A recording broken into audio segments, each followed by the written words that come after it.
So hey guys, welcome to Maiocast. I'm your host, Wilstan Castallino. The guest for today is Dysha, who's a tattoo artist and is very well known in the industry as well. Welcome, Dysha. It's nice to have you on the show. Thank you so much. It's great to be here. Yeah, the first question I want to ask you is Dysha your real name, or is it Dysha, or what's your full name? Right. So I get asked that quite often, actually. It's a pretty interesting story. So I was born with the name Dysha, which Okay. most people are familiar with, which Yeah. means direction. Right. Right. So actually, it's interesting because I didn't quite feel like I connect with my name growing up. I Okay. remember being some 10 years old and thinking to myself, lost person, right? And I like being that way. I was Yeah. really enjoying not having directions in hand, and a destination site, Right. Right. and just going at it. Yeah. Right. Yeah. So it just never felt like something I could resonate with. So I remember, I think for my 11th birthday, I Okay. went to my parents and I told them, see, I want to change my name Okay. because I mean, it's my individuality, Yeah. correct? Right. Right. So yeah, I talked them into it. And although it doesn't seem like much of a difference, but Yeah. I actually researched about it. And so Daisha is a Russian word, which means Okay. to breathe and the breath of life. Okay. That's Yeah. yeah. So That's definitely making you feel less connected with your name, I guess. maybe, yeah. But I Yeah. mean, it's although like a really small change, Yeah. but Yeah. Yeah. I I think, understand. Yeah. yeah, I just decided, you're right. I Yeah. decided Yeah. to like name myself for my birthday. Yeah. What's the story behind Doom Space then? Doom Space, you mean as in like the name that I came Yeah. up Yeah. with? What's do you have like an analogy behind that name as well? I think you do. A few reasons. I do. I definitely do. Yeah. So, like right off the bat, growing up, music has been such a huge part of my life. Like all of Right. the artworks I make, everything I design is largely inspired by music. Right. Right. And so, doom metal, stoner rock, and psychedelic music has been such a huge inspiration. So, Okay. like, doom metal is the one thing. Right. And secondly, the video game Doom Oh, was one of the most influential games in first person. And you should I check that remember it out. was, Just pull that up. I've never seen that game, but I've sorry. heard about it a lot. Yeah. Yeah, you should check it out. It's one of the craziest games, and it was Doom. life changing for me. Yeah. It's Yeah, called Doom, and right? it was Doom, yes, and that was the game that got me into video game designing at first. Oh, So okay. I didn't know yeah, that. So did you train in any kind of way to be as a? Oh, so what kind of background do you follow for a game design? Like what department do you come inside? Are you into modeling or yeah? I was more into the texturing department. Okay, okay, So I have earlier, like I started working out as a graphic designer with logos, illustration work. Then I okay, moved a little to editing, motion graphics, and then I worked on freelance projects. But okay.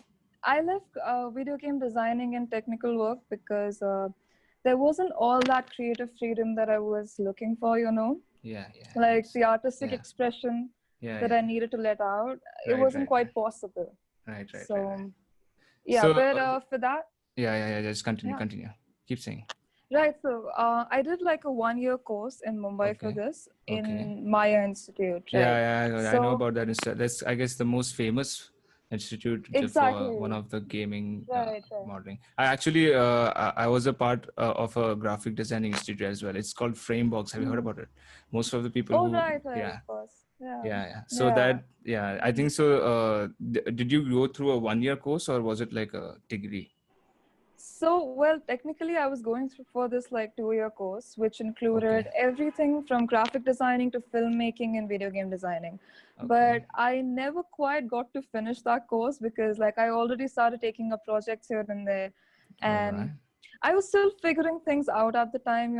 I knew art Yeah, was what I wanted, but yeah, yeah. I wasn't still very committed to one stream at the point. Okay, okay. Yeah. So when was that switch from like doing industry type designing to being more Right. expressive kind of art? What was the tipping point like for you to Mm-hmm. uh, start? To reach What was the there. point at which you started putting your work out and then you said, okay, fuck it, no, I want to just show the world like what I've been up to Mm. this to this time. Right. Yeah. So when I was in the institute where I was learning, the focus was not painting or art as much. I still used to sketch for myself. It was nothing serious. And I used to post it on my account with absolutely zero expectations, okay? Like it was Okay. just something I wanted to put out there, Right. Right. along with the work I'm doing. Right. Right. Uh, so yeah, and that went on for a while until I stopped taking freelance work. And it's almost like something inside me was rejecting that work, Yeah. Yeah. and I think there was this span of 6 to 8 months where I wasn't entirely doing anything, like Okay. maybe on and off a few projects. I let myself be for a while. I realized that it's going to come to me, whatever it is Yeah. that I'm meant to do. Right. It has to find me. I'll give it time. Right. So in those 6 months, I remember waking up every day and sketching and painting, not because of any reason, not because I wanted to make money or wanted to put my work out there, Yeah. but simply for the reason that I wanted to make art because I Okay. knew no other way to live, Right. Right. Right. That was my survival in those 6 to 8 months because I was completely lost and clueless. You Right. know, if I did not have art at the time, I mean, I don't know, it was my savior, Okay. totally.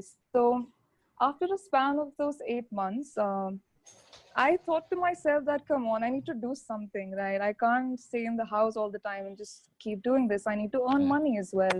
Right, right. This was And in the middle of your like half of your course when you started yeah, yeah, freelancing, and after that, right? After when you stopped right. taking some So I freelancing. think So 6 months into the course, I started taking work, Okay. and after like a year or so, I wasn't going to my classes as frequently and just working on and off here and there, Yeah. until I Right, right, eventually dropped out for like right, right, right, a right. good 8 months. Okay. So after that time period, I remember thinking to myself that since I need to push myself out there and do something, I might as well pick an activity, maybe a short course, maybe a Right. hobby, you Okay. know, anything that can keep me engaged and involved for a while until I've come up with more ideas. Right. And tattooing is something that I have always been in love with. I Mm-hmm. mean, like ever since I was 10, I got my first tattoo. And Okay. so it was Can I so ask like what did you get? Like it's very it was hard. a It music was something. like being of I'm 20 now. So Right. at this age, I'm still not, I'm still confused. I do want to get a tattoo, but I'm like, dude, it's going to be a special thing. Like it's, I'm just Yeah, confused. Like what is going to be like? Is it going to be like that? yeah. Like if it's that, then what is going to be? It's a very hard choice for me. Like I just couldn't It's imagine being, permanent. I just couldn't Yeah. imagine being in, you said 10 when you were 10, right? Yeah. Right, Yeah. I yeah. cannot imagine myself having a tattoo then. Oof, that would be like, so your No, parents actually, were like fine. mhm, Most of the Desi parents, I would call them, they wouldn't, I right. guess, agree of or tattoos at least. Mhm. Yeah, They wouldn't approve of it. yeah, Yeah. yeah, yeah. So my parents are like super supportive now, but it did Okay, not start out like that. Okay. It right, has been right. a journey with them as well. Okay, I remember I think 8 years of age or something. Okay. okay, When I first was on the internet someday and I found a tattoo sleeve, like someone was fully covered in ink. okay. And I saw that on the internet. And the first thought I had in my head was, this is how I want to look like, like Okay. someday in the future, this All is right. this is how I visualize myself. Okay. And like any other really excited child, I went to my mother and I showed it to her, Ki mama, Yeah, dekho, this is so cool, right? yeah, Like, what yeah, do you yeah. think about this? Right, right. And the first thing my mother says, okay, and this is coming from a mother who is like extremely open-minded. All right. Okay, like I'm very lucky, but her first reaction was, कि तुमसे शादी कौन करेगा तेरे tattoos के बाद? You know, That right? is, yeah, yeah, Yeah, mehndi के लिए जगह नहीं बचेगी हाथ में. yeah. Yeah, no, it's understandable. Like my parents had a lot of concerns. Like, Yeah. um, I mean, my mother also told me that it's too masculine. It looks good on boys. Then she told me that you shouldn't Mm. get involved with those kind of crowds. You Right, know, you right, know right. all the stereotypes and Yeah, stigma that yeah, is yeah, yeah, yeah, yeah. around tattooing Right, and right, art. right, And right. I mean, it's not her fault. Okay, I Yeah, mean, she I understand. herself Yeah, is a fashion. yeah, She's a fashion designer. yeah. So coming from her, Okay, it she's a fashion actually, coming from her. Yeah, yes, you would expect like yeah, her to be a little bit more. Yeah, exactly. And that was the day that I realized that even I'm so lucky with my parents. They are so accepting and they've Right. always pushed me towards whatever I want to do. And even then, this was something that really, challenged them and their Right. thought Right. processes. Yeah. Yeah. And I think that was the day I was fueled. Like now I definitely want to get tattooed just to, prove a point Yeah. for Yeah. Yeah. whatever it is. Yeah. Yeah. Because it's art at the end of the day. How Yeah. can you Yeah. put a judgment on that? Right, right, So, right, right. You're right. You're yeah. absolutely right. Yeah, I think it will be harder for them to even accept this because we have to put ourselves in their shoes and understand Correct. in future, assuming people will be skeptic of like the future technologies which are coming out. For now, you can say the age around people who are having kids right now, they are always worried about giving phones to their kids because they'll be like. Mm. It's too how old Too are you, much by the way? exposure. I'm 18 currently. Oh, 18. So you got your phone probably a little bit more earlier than what we did, but I think I even think for pretty early. us, yeah, for even for us, I remember the first time I got a phone, I think I was in 8th standard. Yeah. Yeah, I think that's still Mm. pretty much early because I don't know. It's a very big hypothesis, I'll say, because there's no theory to Mm. prove this thing.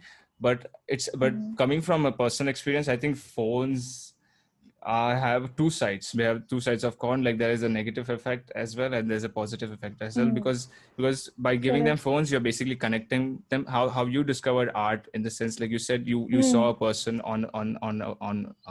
on internet covered On the with internet. tattoos. Yeah. So basically, that is the triggering point for you. You can say that, right? So for each one Mm. of us, I think so. It goes same for each one of us. There was a point when we Mm. saw something on the internet which made us pursue what we are doing today. So yeah, I think Correct. so. Very good place for you to be in because you are now not only out of that stereotype of your parents, but have also accepted Mm. that it's not their fault that because Of course. some kids just don't understand that it's not their fault. When it comes to parents, I feel like art in general, okay, tattooing, there's so much stigma around it, and Yeah, yeah, people yeah, have, yep, yeah, yeah, like, they yeah. You're connect it with perfectly right. gangs and things like Right, that, right, and right. Yeah, there's so much shit that goes along with it, but people yeah, forget the actual roots of tattooing. And when yeah. I introduced my parents to tattooing in its Right. ancient forms, Yeah, they were more receptive towards it. So all it takes is that exposure, that yeah, knowledge, yeah, yeah, that's what yeah. they were missing. Right, right, That's right. all.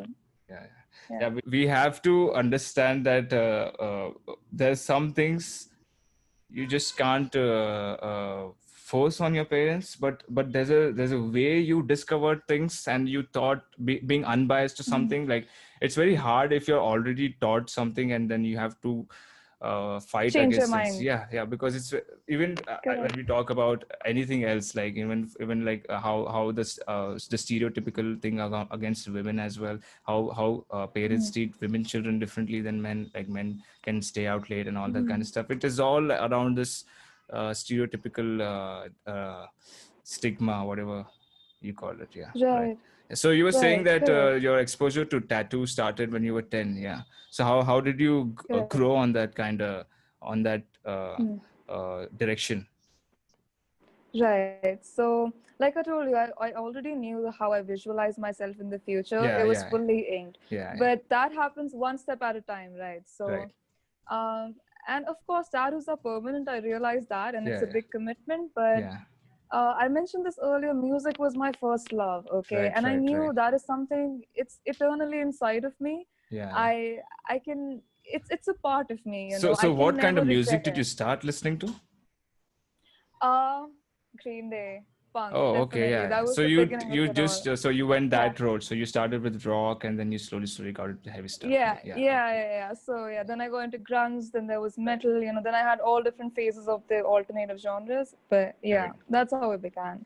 So Yeah. at what point did you think like, okay, I can't go heavier than this? Which band would you say would be like, damn, my ears are bleeding now? Um, uh, I don't think I've come across that yet. I mean, Yeah, it depends on the mood, that is a typical answer that I get for that's like, no, bro, I don't think any of those tracks are like, Yeah. yeah, Days, yeah, I cannot listen to technical death metal. It would just give me a migraine. yeah, But right, right. usually, yeah, I don't have any limitations when it comes to like heavy Yeah, music. yeah, yeah, It's yeah, right. all on the emotions I'm feeling. Yeah. Yeah. So have you heard Cannibal Corpse? I'm absolutely sure you have. Of course, Uh, what do you think about the of band? course, of course. What are your views on that kind of Um, music?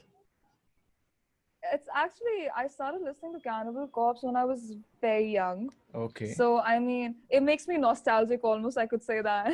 Right, right, right. Yeah, but it's not one of those bands that I feel like a very deep personal connection to per se. Yeah, yeah. Like my roots when I go back to music is more grunge, punk, maybe even dark wave, new wave, Okay. things like Right, that, right, you know? right, right, right. Goth. Like really 80s, 90s stuff. So, Right, right, yeah. right, right. That's Yeah. you're the first person I think so who first female I should say that has grown up with rock as Mm, because most of us started listening to electronic music, and then after like mm, during the college period we got exposed to a little bit rock and metal, mm. and now we are like, Right, right. damn, this thing is like, this is essentials. Life essentials. Yeah, and like I remember because I used to listen to all of this music back when I was 10, 11, right? Right, right. And I had no one around me who used to listen to it. So Yeah, music and art were like my own worlds, you know, of my yeah. Right, own. It's right, my right. personal mind palace, if you will. Yeah, yeah, yeah, yeah. So yeah, yeah. So you said Green Day, and what other bands would you say were the beginning, uh, like Mm, when you started listening to music, when we introduced to music? What are the right. bands like? What was the journey So of discovering different musics? Yeah, we can do that, mm, like the whole. of course, of course. Like I'll have to think about it Yeah, because yeah. We have all the yeah, time we I need, I mean, guess. Yeah. right, right, right. So, I remember, I think my love for music really came up to the surface when I was going on a drive with one of my cousins one day. Okay. Okay, so he's much older than I was, so he was introducing me to music, Right. and he played Boulevard of Broken Dreams Right. on the car, like, and I was completely blown away there for a second, like, what the Right. hell is this? Right. Right. Like, Right. hold up, like Right. Right. music like this exists, Yeah. okay? Yeah. And I remember going home. I had like my father's laptop at the time, and I got it out. And you remember the struggle you had to like look up music and Yeah. download it, एक एक Yeah. Yeah. Yeah. MP3 file ढूंढ के, you Yeah. know. Yeah. Yeah. The I old had ways. yeah, the old way. So I remember I had Green Day, Metallica, Nirvana, Soundgarden, and I think My Chemical Romance. Okay, like these Okay. 5 bands, Right. Right. and approximately 15, 20 songs. That's about it. And I remember at the time it was all I needed, you know, How old when were I you when first you were found listening music. to these bands? About 10, I think, or Oh, 11. it's the similar time when you were discovered tattooing as well. It's Yeah, too yeah. early. I mean, Yeah, it is kind of early. I don't remember when. So this is kind of loop which we fall into. So we have like elder friends from our group, mhm, who were our seniors in our colleges, and they used to say like, when I was 15, I never thought I want to be a musician, man. I had to do like I had to do like a BCom, and then I realized I wanted to do music. So now I'm right. into music college. So we are like Mm, now, okay, we decided when we were 15. Now you are like, okay, I decided like when I was 10. I'm pretty sure like if it's gonna go Future. back to when like 3-year-old kids are like yeah, shredding on guitars, I guess. Well, actually, I've seen videos of kids doing that stuff. Have you seen those Korean? I don't know. yeah. I don't want to be like a stereo. Yeah, have you seen those? They're There's like Asian guy, kids. that Yeah, Asian yeah, guy. yeah, yeah. Yeah, yeah. I Right, know right, who you're right, talking right, about. Yeah, right. And yeah, they yeah. cover I all got metal it. songs as well. I've seen a kids Metallica as bang. well. Yeah, yeah, yeah, yeah. All these, Yeah, all I the remember. Yeah. there's a band which covers Tool as well, and I was shocked because I've Mhm. seen some of the elder guys cover. I've seen other people cover Tool songs, but those kids were like tight, man. Like I can't. Mm. I don't have words, man. How can you like Yeah, process like Tool is so tough to play. However, like exactly. there's no lot of notes involved. Like you don't go. Are you familiar with any instrument? I am. I used to play the guitar, keyboard, Okay, okay. and a little bit of violin. So, Right, right. yeah. So did you ever join a band or something? Uh, yes, You I must have, have yeah. performed live. Right, Yeah, right. I have. But I mean, I was a child. It was a school band. Nothing all that Yeah. serious, you know. Right, right, right. Yeah. So you never came back to it. Not particularly. I had this phase again. I was like a jack of all trades. Okay, like Right. I had this curiosity. if something sparks it, I have to get my hands on it, Right. and I'll play around. Like I remember when I got my guitar. For Right. the next 6 months, I was fully devoted. That is all I ever saw, Right. Right. you Right. know. Yeah. And then I moved to another instrument and another, but yeah, I never really came back to it Yeah. particularly. Not like Yeah, how art got you music, playing instrument and get you yeah. that. Right. Like, for me, music or anything else, as much as I love it, at the Right. end of the day, it's curiosity. It's something I picked up along the way in life. Right. When Right. it comes to art, the first memory that I have ever of being on planet Earth Right. is me sitting in a room by myself, and there's something playing in the background. I'm not even sure what. It's a very hazy memory, but I remember that I have a paper in front of me. I have my sketch pens. I have my paints, and that's all I care about. So That's weird. art, You said that the first time you yeah, realized when you were on this planet. Never thought of it yeah, that way. I'm yeah. kind of trying to think when was the first time I realized I was on a planet. I think it was fairly late. It was definitely fairly late. Really? Yeah, yeah, yeah, it was definitely late. Wow. It was like I guess few Mhm. months back. Yeah. Yeah, yeah. So I recent the when I came to know about you, the first thing I heard was your account got removed from Instagram for a particular picture. Right. I just don't know the whole situation. So do you know what Mhm. happened? Okay, so what I do know is that I posted a story, an artwork that I sketched, which Right. has a backstory to it, which I think I'll go into first. So I'll give you some context. Okay. Um, So a couple which of one we're weeks talking ago, about here? Can you show on the? Yeah, yeah, we can show it. I think yeah, so. Can we show it? yeah, of course. Yes, you know which Yeah, yeah, artwork it yeah, is, yeah. or Yeah, you yeah, do? he Yeah, knows. Yeah. cool, cool, Right. right. Okay. Yeah, I've seen this one. Yeah. Yeah, So yeah. So someone, I'll provide you. yeah, someone reported this I'll, particular art. Now, the thing is, I'm not entirely sure that if someone reported this or if Okay. Instagram moderators took it down, like, there's no way to really be certain of that. Yeah, yeah. But That's I what I was am, curious about. yeah, I'm speculating that someone has reported it because, like, the responses that I was getting on that story Okay. were very dramatic. So I was kind of, Right. expecting that to happen. Right. So Yeah. the Like, context for this was, yeah. um, so before I made this artwork, I think a night before, I had been researching about child trafficking and how Right. there are millions of slaves, and the numbers have multiplied by 5 or 6 in just the quarantine Right. because Since the quarantine. Right. Yeah. since the Yeah. quarantine, yeah, and there are like officers, like law enforcement officers who are studying about it, who are trying to fight this case, but there's only so much they can do. They can only Yeah. try to spread awareness, right? Yeah. Yeah. Yeah. Yeah. So I had been searching about all of these cases and how messed up it is, and So I as recently read I an was. article.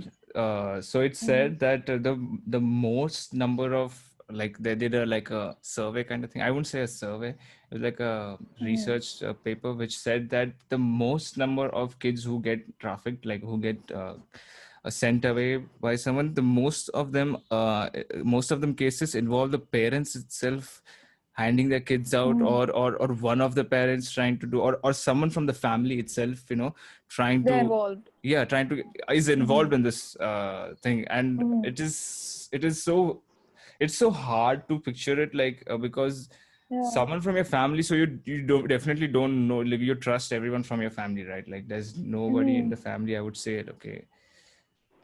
Yeah, But and it's I weird, mean, no? It's so weird, right? it's not just weird. I mean, it just goes out to show how messed up people really are. I mean, Yeah, the yeah, you're reason right. my account was the reason my account was taken down because I was told that I am being a violent person and I'm Right, threatening people. right. I am just expressing how I feel about being a woman in the society. And Right. if that is going to get my account taken down, then that just says everything about the world that we live in.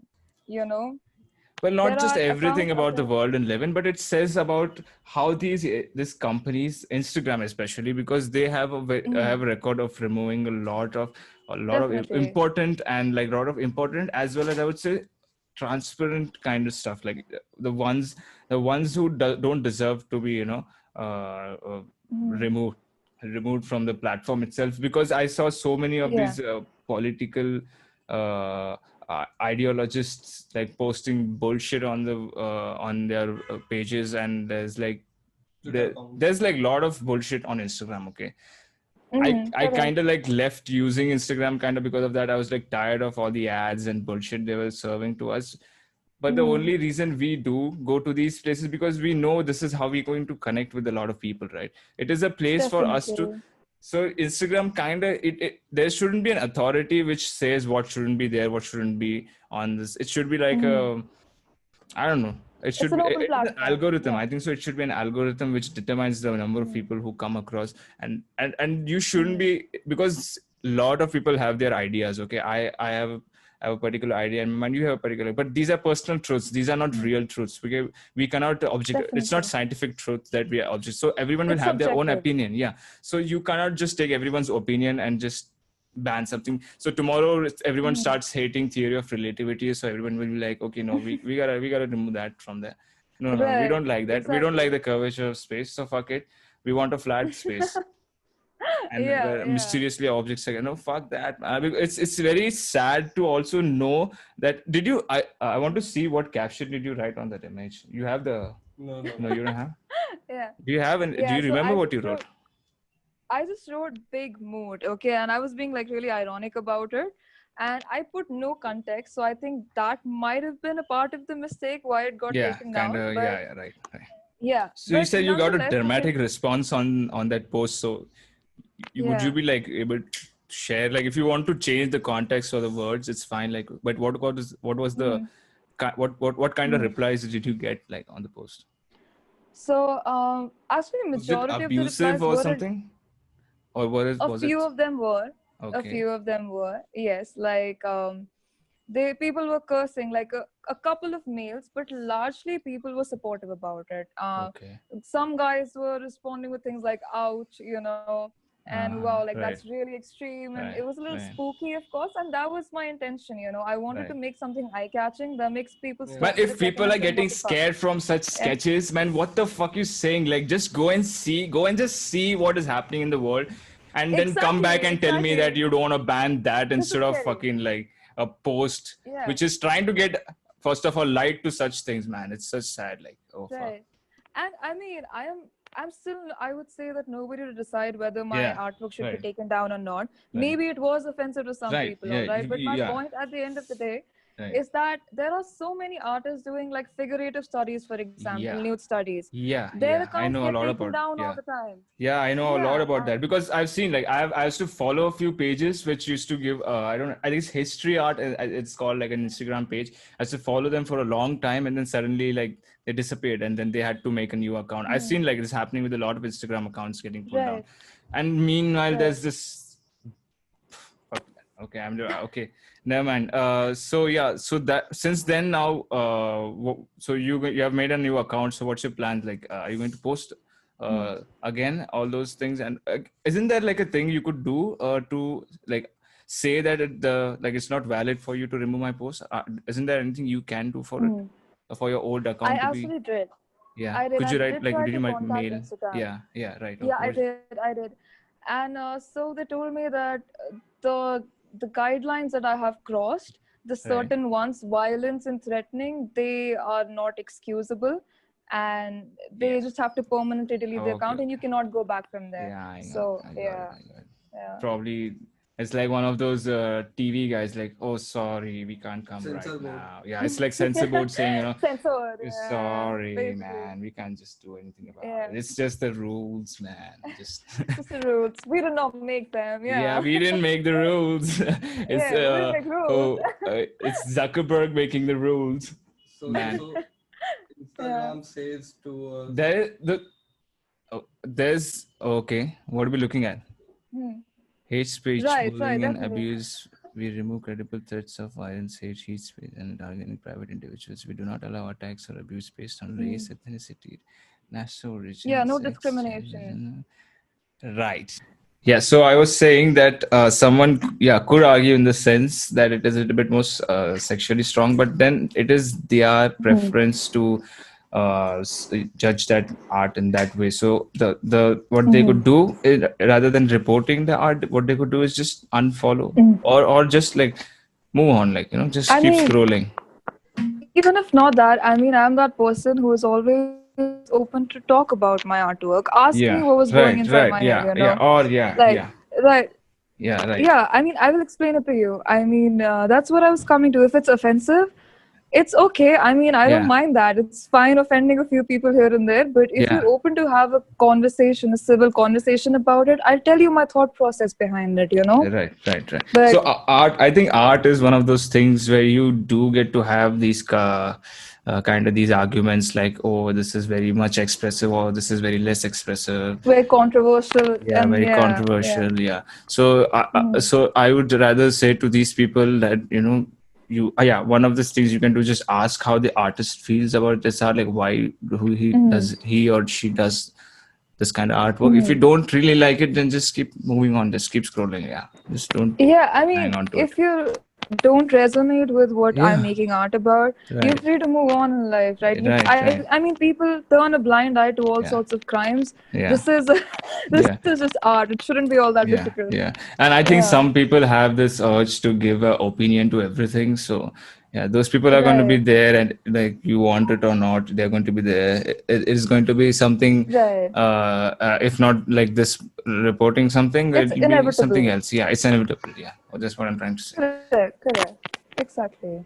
Yeah, so you started working as a tattoo artist. When did you start working as a tattoo artist? Your first professional Right. tattoo. When did you get paid for making art on someone? Right. So this kind of continues from the story that we were talking about earlier. Yeah, How after a span of those 8 months where I was like completely lost, right. I decided to take up a short course into tattooing is what I had in mind because Okay. this was the point that I did not even know that tattooing as a career, as an industry is this big and it Right. exists, Like, Right. I Right. mean, even someone who had been getting tattooed for like a few years before that, Right. there was not much exposure that I had into the insides of that world. Right. So I had zero expectations when I walked into the studio. I just searched up a few studios and the artists that were working there, and I checked Right. out their work. And I remember coming across Iron Bars Tattoos Right. and thinking to myself that I definitely want to check out the studio because these guys have crazy work. And even if that I don't get into their program, if my work isn't all that good for them, because I wasn't a professional artist, right? Right. Right. So even if it's not that great, I can still get a tattoo and come back. So it's a win-win Right. situation for Yeah. me. Yeah. Right. So that's what I had in mind. And very casually, I walk into the studio having absolutely no prior knowledge about tattooing or even about the artists, Like, Right. I Right. did not know how huge it is to be there in the studio. I did not Right. realize in that moment. Right. So, Right. yeah, I met my mentor there. His name is Eric D'Souza. This is a shout out to He's a him. legend. Right. Yeah, shout out to him. He's one of the best artists I've met, and definitely someone I look up to as a person a lot. So he was the one who looked at my sketches on the first day, just really mindless doodles that I made Right. in like the back of my diary, Right. and I showed it to him and I told him, like, see, I'm not an artist. This is just something I do for myself. And tell me how you feel about it, Yeah. And he looked at me and he just said one thing, that this is raw work. And that's just how I like it, Right. because that's where you get to shape it. Yeah. And Yeah. that's how the journey began. And I did not know what I was undertaking at the moment because tattoo apprenticeship is very different from just taking on a hobby course, Right. Right. So for the first 5 or 6 months, I was not allowed to tattoo on skin, of course. Like, Yeah. there was this whole process where I had to just observe for the first couple of weeks. I Right. had to read books. I had to familiarize myself with different styles of tattooing and the different artists out there Right. and the history, concepts, and all of that. Right. Right. Then there was this phase where I moved into the point where I would actually make the designs, Right. come up with my own concepts, learn how to deal with clients and what goes on in their head, how to translate it. Right. Right. Then there was working on the basics, art foundations, learning how to stencil, how to do the placements. There's so much that goes into body art because you're not just making art on a plain canvas. Right. It's I understand. it's flexible skin, right? Yes. I perfectly So understand. that's I had a tattoo friend, so he yeah. used to talk about how difficult it is to just carry that heavy machine and like generally when you're doing art, you're not carrying such a heavy thing and the painting, like your brush doesn't Correct. weigh like one, like I don't know how much that Mm. machine weighs. I'm guessing 1 kilo. I don't know. So it's pretty heavy, right? Yeah. So So it's very yeah, hard to do it. Yeah. control it. I mean, Yeah. of course, the weight is a thing, and also it vibrates at the same time. Right. So you Yeah. have to make straight lines permanently Yeah, with a right. vibrating heavy Yeah, machine and in your hand. you can't just So afford to screw up. Yeah, yeah, It's you just cannot. I 226 mean, like grams. someone, yeah. It's 226 yeah, like grams. someone has to.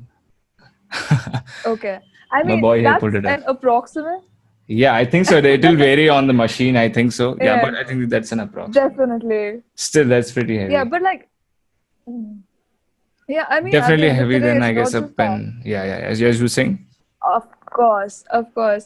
I mean, there are different kinds of machine. Actually, coil machines are heavier, and Okay. there are rotary machines which are lighter in weight, which vibrate lesser. But that's besides the point, because when you first start out tattooing, and as Right. someone who doesn't have a fine arts background, okay, I'm just this 16, 17-year-old who walked into a studio.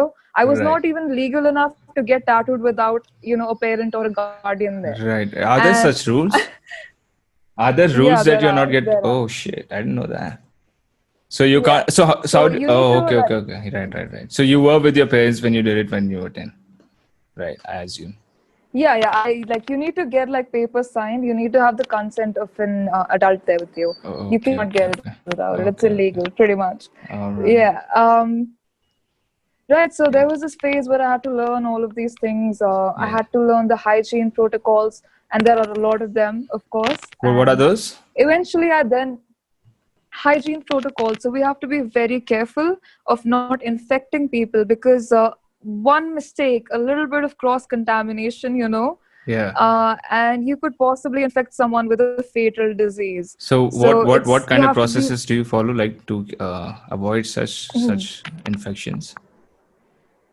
right. So infections, as in, see, essentially with tattooing, what is a tattoo? It's just an open wound which has Yeah. ink Right. inside of it. Right. So it's just as susceptible to infections as any other Any other paper cut wound? or wound that you would have. Yeah.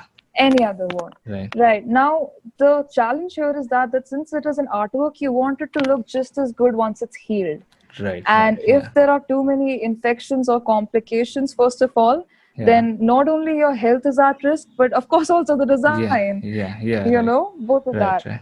Yeah. So there are a bunch of protocols like, of course, the cleaning has to be Sanitization. top tier at all times. The Yeah. sanitization, we have to like, I remember the first 3 weeks were just sanitization, how to do it right. Because Right. once you wear the gloves, you Yeah. cannot touch the skin and then go back to the blade that you were using to shave and all of that. Like Yeah. you have to be super, super Yeah. careful of the procedure and the chronological order of how you go about it, Right.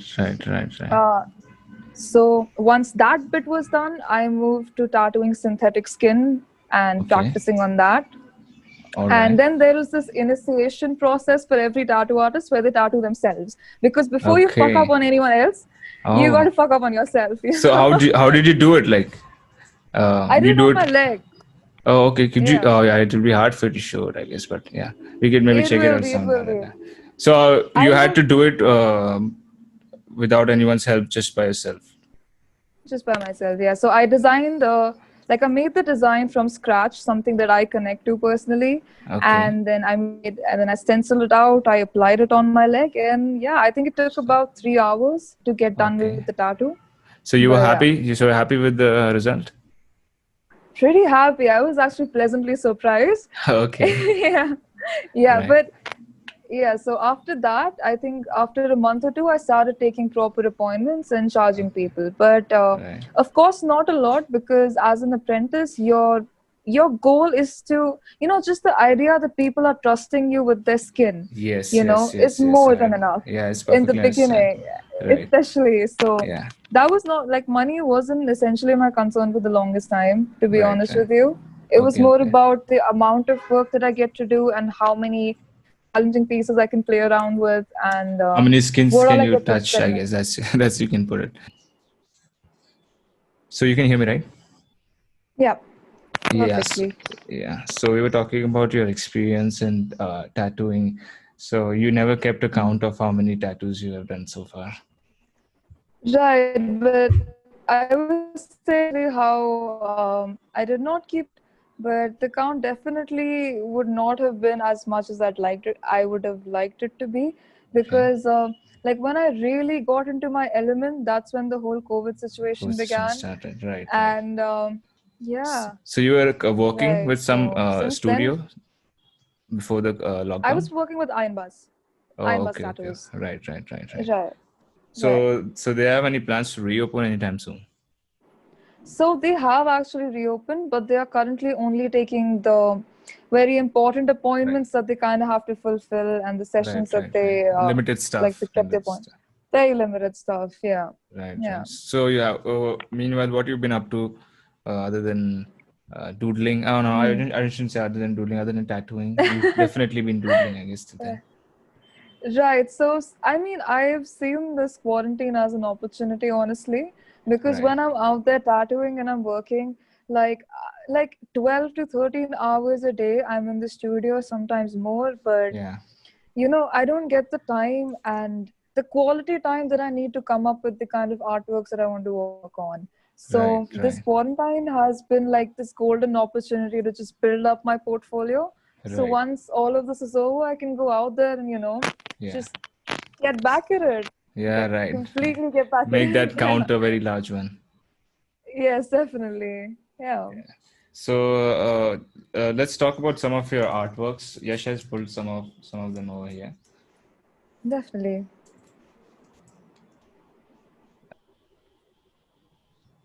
So this particular artwork, Yeah. right? What inspired you to make this one? So actually, this is inspired by one track that one of my friends was working on, and Okay. it's called "The Road to Paradise." And the artwork is a little bit ironic, but Right. it's actually inspired by the lyrics. I can pull up the lyrics if you want me Yeah. to. Yeah. You can pull it up. Yeah, Yash can pull it yeah. up. Which song is this? Just give me a second. It's still not released. It's still in the production Oh. stages, Okay. actually. Okay. Yeah. That's one. Just Is give it? me a Is it? It's second. I from the Kill count. kill count. Is it from Kill count? No. This is not Kilcom. This is an Okay. independent artist. Okay. Yeah. Oh. Just So give me you, a second. so you are now working with a lot of different bands. Are Mm. you working with for artwork?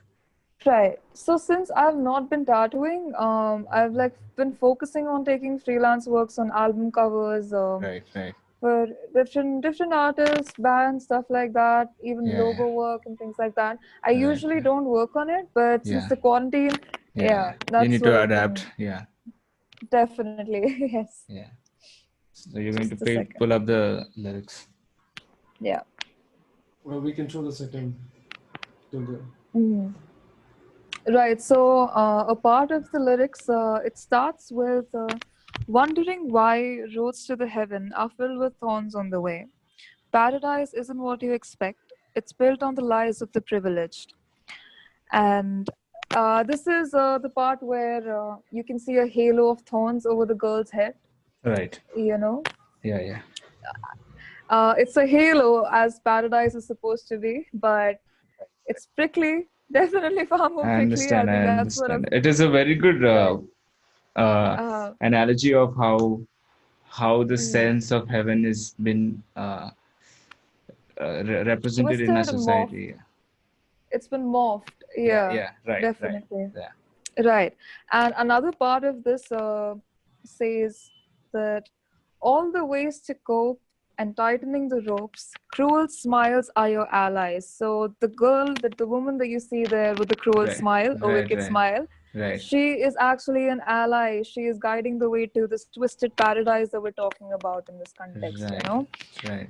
And if you go down further, there is the bridge in this song, which mentions how you've buried secrets within your chest, you know. And if you notice, if Can you you pull that zoom into out the up again? artwork, Huh? yeah, The first one. Yeah. Yeah, yeah. You were saying? Continue. right. So as the lyrics goes, the Yeah. certain line mentions you have buried secrets within your chest. Chess. Right. and and if you zoom into the artwork, you will notice how the cruel ally is holding this key, as if she's the Right. only one who holds the key, the secret, you know. Man, And this is good stuff, man. thank you so much. And the symbol that you see on the top, the white colored symbol, it's Yeah. actually a sigil that I designed on my own, which Okay. represents power, morality, and paradise. You know, things that go along the lines of sinning and redemption. So, sigils are something that I create on my own all the time. Okay. And I designed specifically for this one. Yeah. Did you wonder? So have you wondered about life after death ever? Of course, I think so. Definitely. Yeah, you Of have. course. We all So what are your have, haven't we? thoughts? So what are your thoughts? Mhm. Like, what do you think? It, Mhm. before I ask, what do you think? What do you believe that there is a life after that, or do you think um, Mhm. uh, we are just here, we're just present right now, and Mhm. then in future we will not be present, just like a state of existence and non-existence? What do you think? Um, I mean, I would like to have some conviction when I answer this, but Right. unfortunately, there is no way to know an absolute truth. And I've always been one of those people who likes getting into different shoes, you know, putting Right. myself in different headspaces. So Yeah. some days I believe in reincarnation. Some days I believe that I've had past lives and I will go on talking about them. There are other days where I'm completely nihilistic and I will tell you that this is all we've got and we will disperse into the nothingness. So, I mean, yeah, I Okay. don't think So it's you're back and forth with these ideas. yeah, Yeah, and I actually, don't think I don't think it is even fair to ask you right now, because it's not mm, like I've read this, like generally, like the part of the brain which is involved in the sense making department, which takes in the mhm, inputs and makes sense of it in the sense of deep understanding of something, is done by a part of the brain called the frontal lobe, which only develops after reaching, I guess, 21 of age. So yeah, it the is prefrontal hard. Yeah, it cortex is. I guess it is hard for us to land at a spot. on Okay, conclusions. yeah, yeah, yeah. But I would look Mm, up to the scientific community to for such answers. mm, And if mm, there is something other than the present state mm, of our existence, by which I mean, if there's a soul in our body, it is mm. have to have some mass. Okay, it Correct. accounts to some kind of mass, because everything in our universe has some kind of mass. Or Mm, even if it's a mass which doesn't interact with other matter of our earth, it is still can be measurable. And mm, these experiments have been carried, which show that mm, after death, if there's a reduction in mass, which is not accounted by the reactions which are happening in the body, but mm, general change in mass. There was a study which stated, can you just try to pull this up? It stated that there was like a reduction of mm, 35 grams. So everybody was like, mm. whoa, is that the Yeah. yeah. So but later it was proved to be a fake study, because it was very biased to only Mm. very few samples for The this reason. data wasn't enough. Yeah, the Correct, data correct, wasn't correct. enough for that, and Mm, nobody, actually, it is a very good experiment to carry out, but still, I don't think people who want to believe there's a life after death is mm. they're going to believe it, even if you give them like the best proof possible. Every reason. Yeah, yeah, yeah, Right. and I mean, I also think that there is a reason why this kind of mm, thinking is there in a society, that mm, there is life after death, and you are accountable to what you do here on this planet, and that mm. will reflect on the life which you have after that death, right? kind of enforces fear in certain ways if you look Yeah, at it. I mean, yeah, I'm all in for Hinduism and reincarnation. right, I have no strong right, opinions right, on or for against, like, right, right, but in a way I think it's just your conscience or rather, let's say, a tainted conscience that's working itself out in a way, Right. because that's what karma is. There are very different, Yeah. different ways to describe it: Right. consequences, Right. karma, whatever. Okay. Right. What it boils down to is that we are all trying to confine ourselves within a sense of morality, so Right. within certain values. But Right. at the end of the day, that's all fictional, that's all made up. So, Right. So, correct. yeah, this is like a very deep philosophical question as well. I think so. There are like huge scholars currently discussing such issues. So, what I also wanted to know that how did you experience the tattoo culture in India, and what was your first thoughts when you got into the industry, when you met the people inside the industry? Were you like attracted to the way Yeah. of them being, like, for example, for us musicians, it's like okay, it's another musician, is a lot more to talk about, You just get basically. along. Yeah. Correct, of Right. course. So, the time that I joined the studio, around this point in my life, I wasn't particularly a very sociable person. Yeah. I'm not saying I was introverted, but just by choice, I was really isolating myself from the world, Right. because art is something that happens the best when you shut everything out, is what I believe personally for So me. that's the reason, Yeah.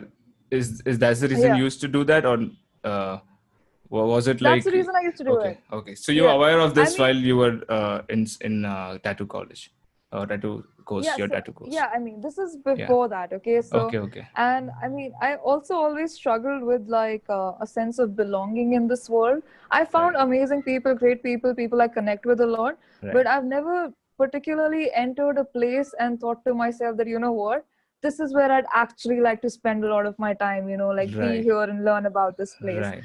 But that changed the day that I walked into Iron Bar Tattoos, because I mean, the moment I entered, I remember there was this song by Audio Slave playing in the background, okay? Okay. And there were people tattooing each other, people were laughing, and in the other room, all the artists were coming up Right. with designs, and Right. there was so much passion, Right. just entering that space filled me with energy and life in general.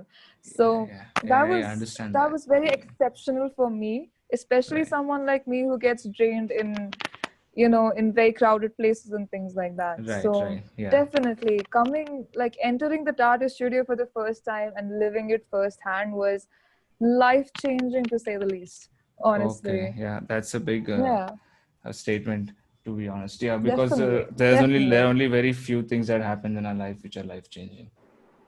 that is true, that is true. I mean, when I look back in retrospect, Right. nothing has quite ever been the same since the Right. day I entered the studio, because Yeah. I walked in from the mindset of a 16-year-old who Yeah. doesn't know where she's headed in life, doesn't know what Right. she's going to do. She's just Yes. very passionate about things. That's all she cares about, okay? Okay. And Yeah.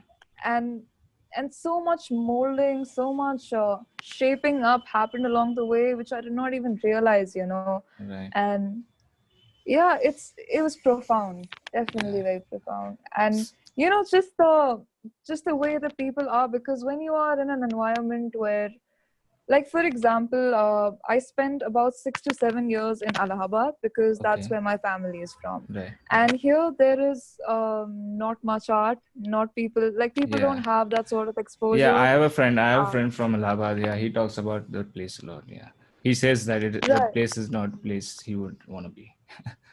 Yeah, I mean, yeah, I wouldn't like to be biased or anything, but he is kind of true.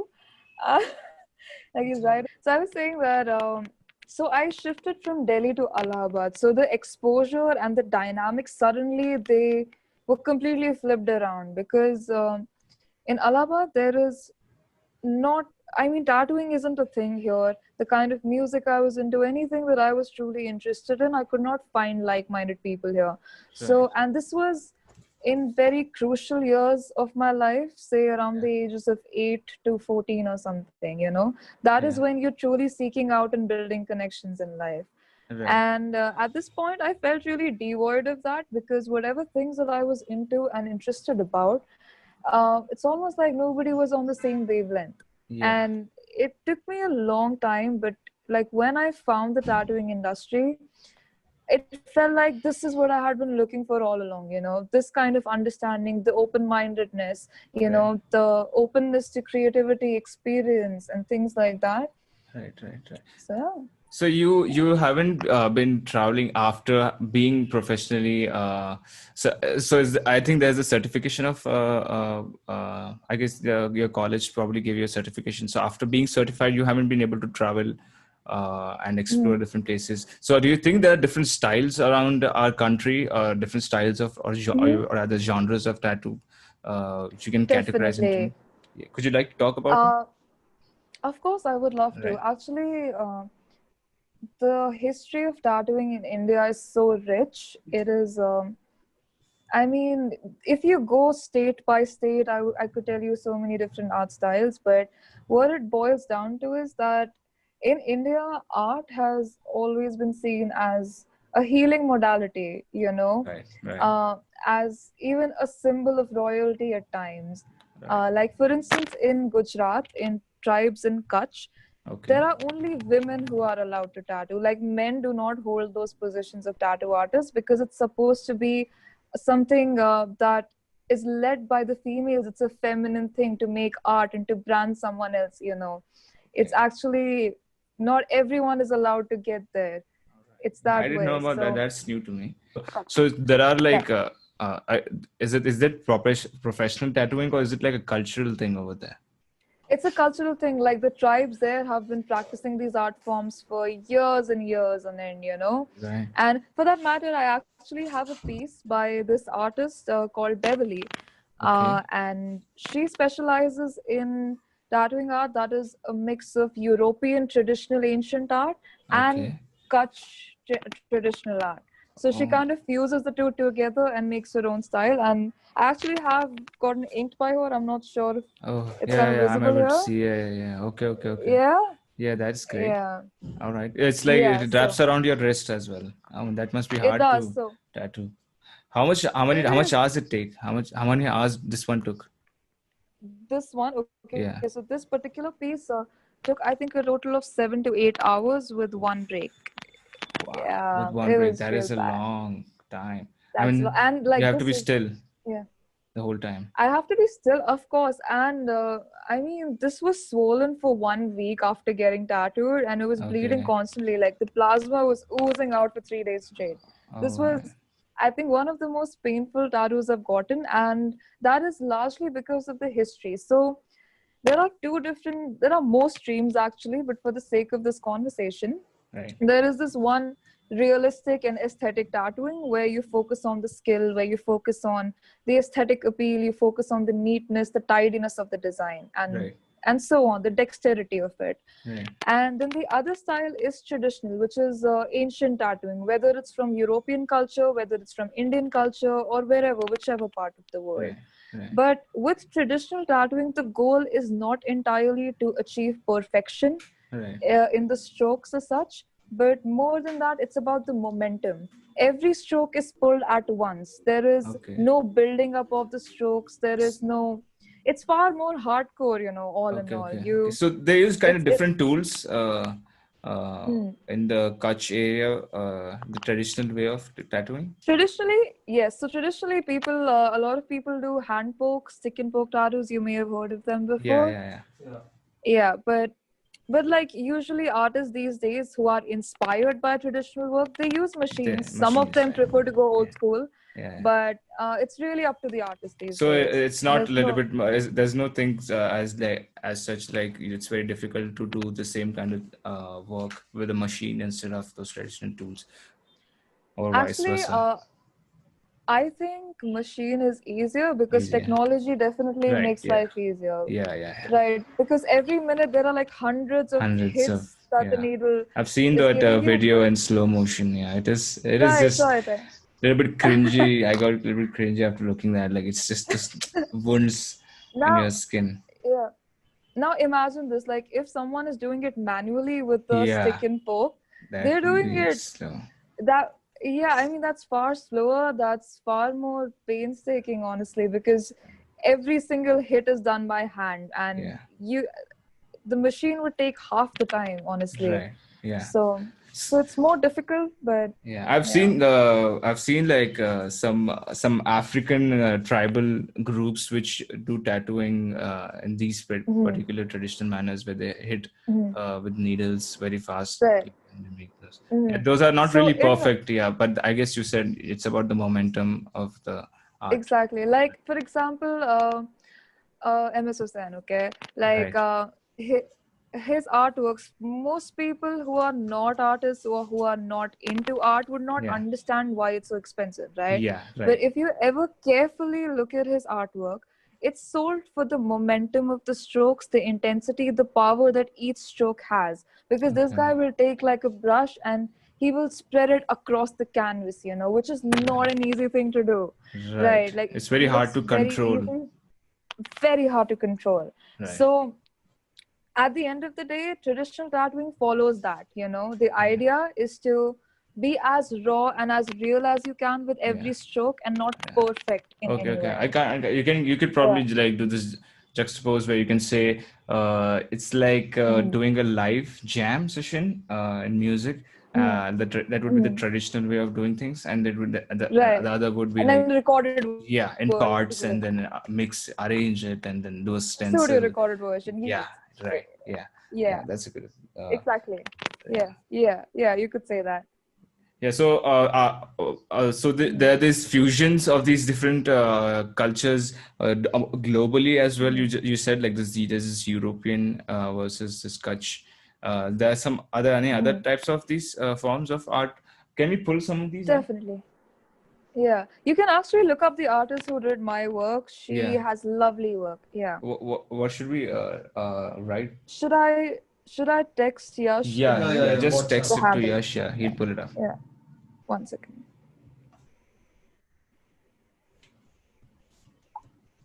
Right. Oh.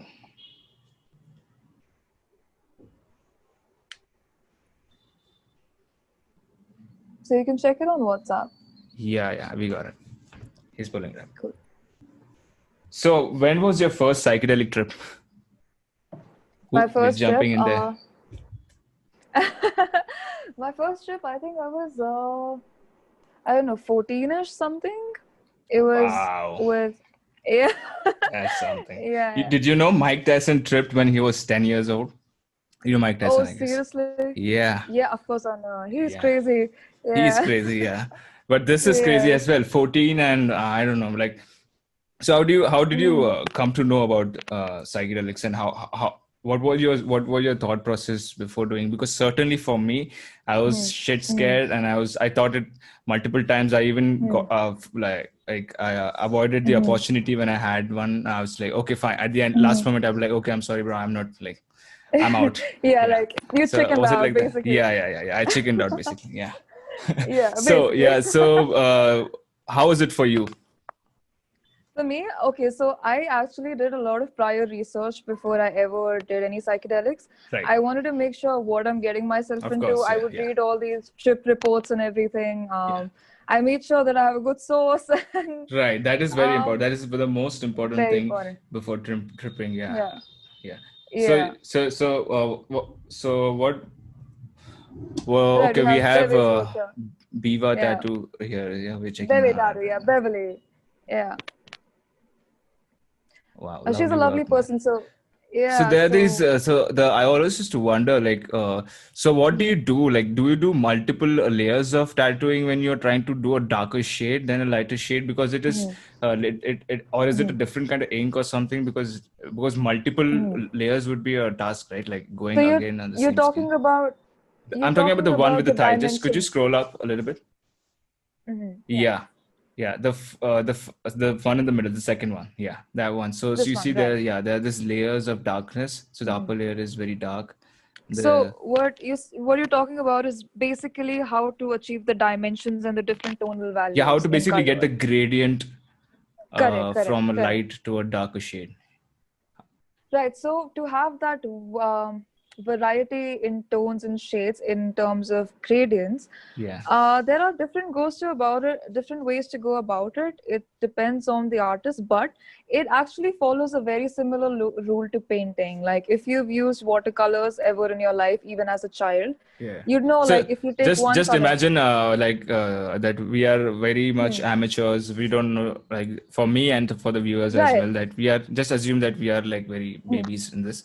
So you got to walk us through Correct. this. Correct. So that's why I'm using this analogy of Yeah. water paints, because Right. at some point in elementary school or something, Yeah. we've all like tried our Okay. hands at that. Yeah. Yeah. Yeah. You know, we Yeah. all know how it works. You're supposed to add water, and like depending on the consistency of the water that you add to it, the same saturation or darkness you would get in the color. Correct. And Right. when Yeah. it comes to inks, like let's say I'm working on a realistic piece. For instance, I'm working on a portrait. Okay. Right. Right. uh, and if I'm Something that working on a requires very portrait, much accuracy. right, a Right. lot of accuracy, a lot of dimensions, a lot of Yeah. color, like even if Right. it's just monochrome, I Yeah. have to be very careful. Right. Correct. So in which case, what I would do it is, rather than using just one black ink, Right. I would lay out 3 or 4 different cups, maybe even more, like smaller ink caps, Right. and I would pour ink in different quantities in each one of them, Okay. and mix water, distilled water rather, and there's Yeah. different solutions and everything you get Yeah. to mix along with it, Okay. which are called Basically, you dilute the solutions. ink. Dilute it. Yeah. Yeah, exactly. Right. So if I lay out 4 different ink caps, one of them will be entirely black. The second will have 5 drops of black. The next will have 2 Yeah. drops, and the I last get one it. will have 1. So that way we get all those dimensions. You Yeah, know? yeah, yeah. Yeah, So there's and no multiple layers of going over a tattoo, or is it because I've heard some people do this thing where they have a light version of the tattoo first, and then they wait for the wound to heal, and then they go again. Like they have these appointments to make the whole tattoo. It's not just right. one CT. So is there a difference Actually, right. in between one I'll CT? tell you what Yeah. you're talking about. So I'll actually give you a visual example of that. Okay. So if you Okay. can see this tattoo of mine, Oh my God, you it's have not tattoos that on your clear. all your fingers. That must be really hard. Because I have a friend who did it, and he said it was really painful because it hits the bone very I easily, apparently. So I did this on myself, this and this Wow, one. and you Like did I it was for bored in yourself. the and went. Yeah, basically, I'm showing you this is because usually finger tattoos, since they are very close to the bone, and a Yeah, lot of placements which are closer to the bone and more sensitive in general, right. even if the artist has done a good job, okay, after healing, the skin may not take in all the ink and, Yeah, reject a lot of it. right. So what happens is that after your skin is healed, there are certain patches where the ink is missing or it has gotten lighter Yeah. than before. Okay, okay, And okay. sometimes it's not even that. Sometimes you can get a perfect tattoo, it's healed well, but 10 years down the line, because Oh, it's your okay. skin, Right, right, it's right, going right. to regenerate and grow. Right, So right. it gets lighter over time. Okay, okay, And okay. So when that basically, it happens, is it's just a finishing it's a touch up, you part. could say. Yeah, yeah, yeah. Yeah. So Yeah. there is no Correct. like multiple. Okay, I get it. So with with multiple sessions, it does work like that. I'll try my best to explain. So usually if I'm working on a smaller piece, or anyone for that matter, the idea is to finish it at one go, because Okay. essentially what you're doing is that you're applying a stencil, right? Right, right. And stencil gets removed very easily, because every time you wipe off the excessive ink while tattooing, a little bit of the stencil comes off as well. Right. Okay? And if you don't have the guideline, it's very hard to tattoo. Okay. So the idea for the goal for rather every tattoo artist is to finish a piece at one go if they can. Okay. But some pieces which are much larger and they take more time, they are done in sessions and sometimes in layers. Right. For example, if I were to start a sleeve project right now, okay, I will probably approach it first from the bicep. I will start it here, Right. like fill out the outlines, maybe leave in a few details, Right. but just give it a structure, Right. for Yeah. for a head start. Yeah. But then I'm going to wait it out. I want the tattoo to heal properly. I want it to be okay. And after a certain amount of time, I will then go back to it and maybe continue in another patch and then fill in the details here as well. Yeah.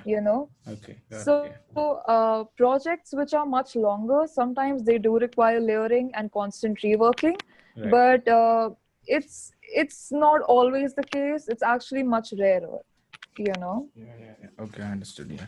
So, have you ever worked on someone famous?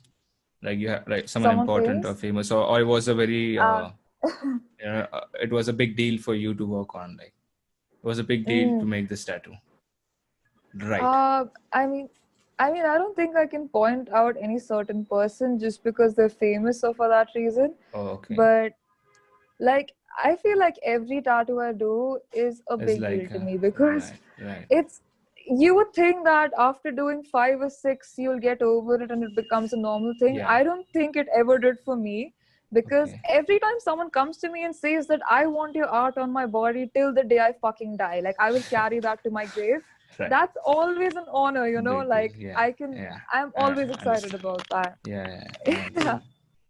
True. Yeah. That's really true. yeah, yeah.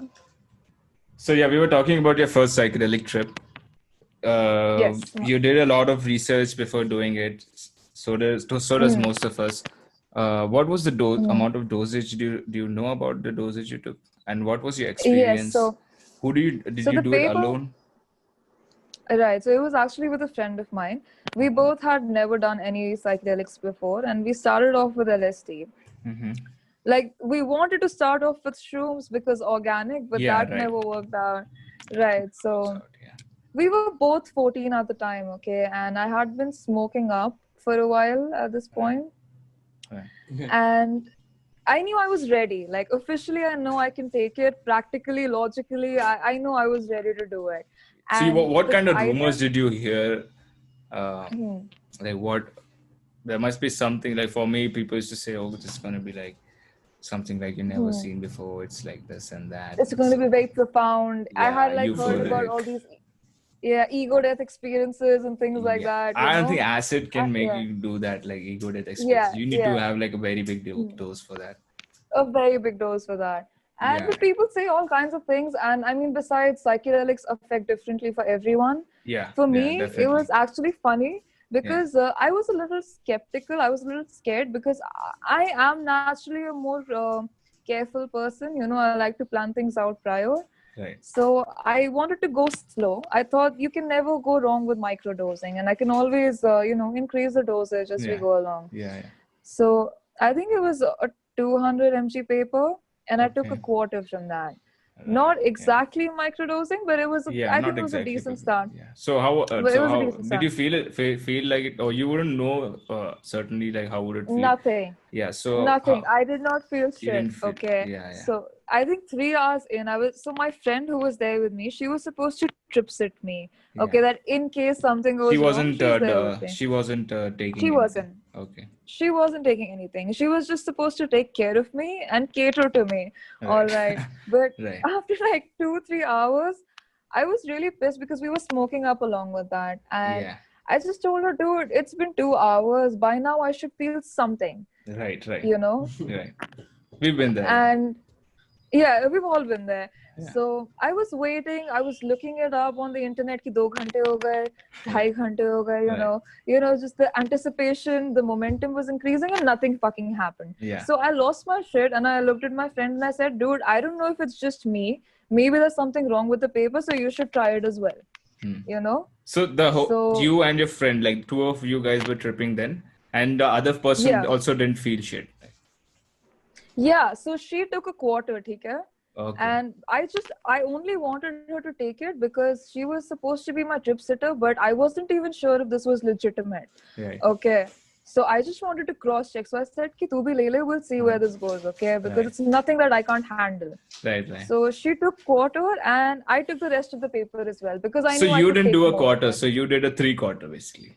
Yes, I did. Like eventually, Right. So that is a like big into the dose. night. So definitely within 1 hour or at least 2 hours max, Huh. you should have felt something.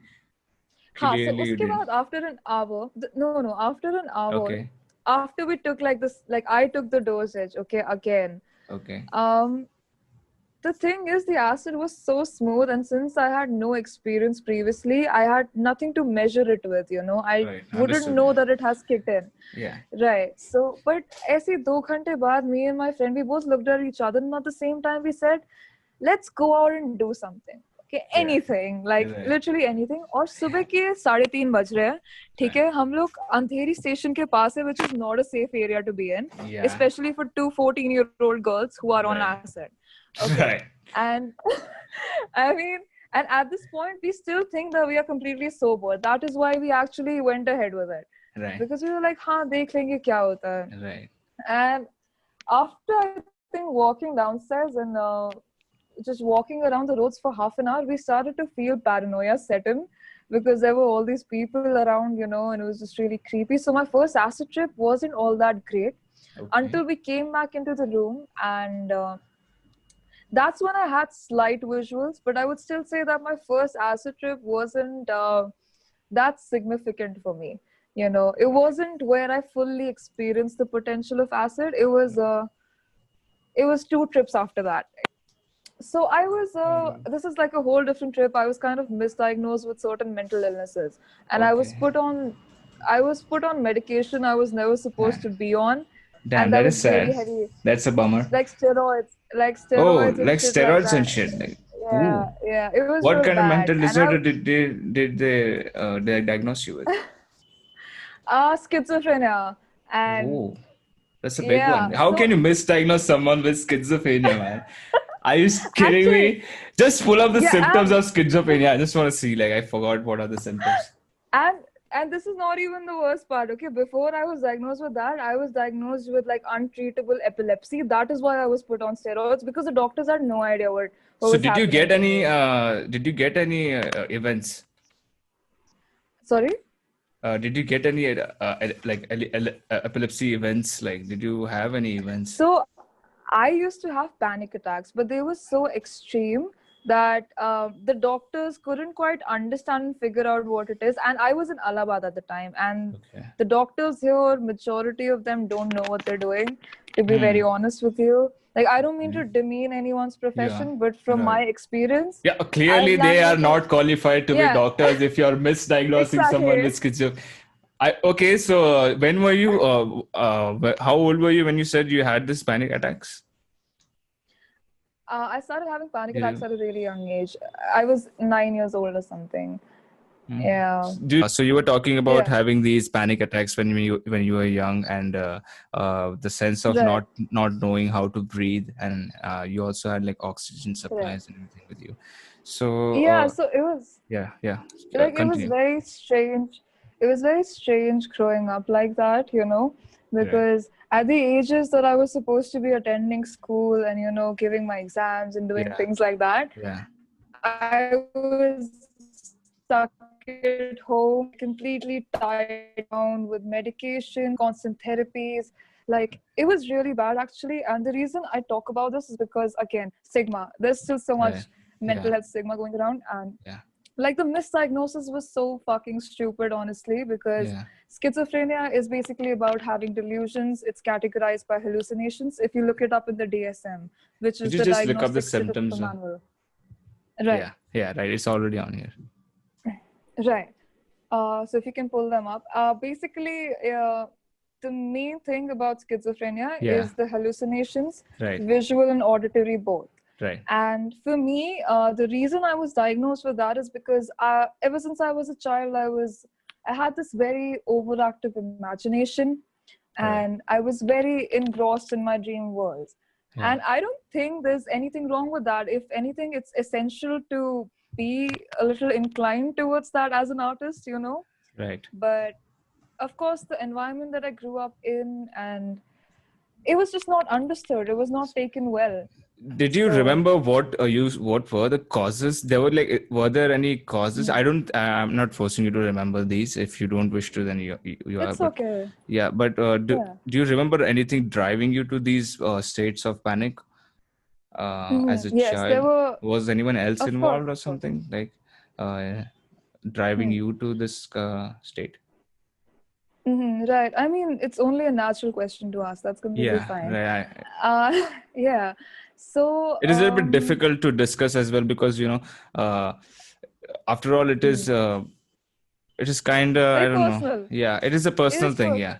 Yeah, right. Correct. But I mean, I've always been really open talking about these things because I feel like if someone talked to me so openly about it, Yeah. I would not have gotten into those positions, you know. Right. Uh, Right. so, so that's okay. So, for that Yeah. matter, when I look back, there is not just one particular factor that drove me to it. It was, of course, a mix from all different things. For instance, like I mentioned earlier, that I really struggled with belonging and finding people like myself. Right. Uh, Especially at the time, the surroundings that I was in Allahabad, the mentality here is very, very different.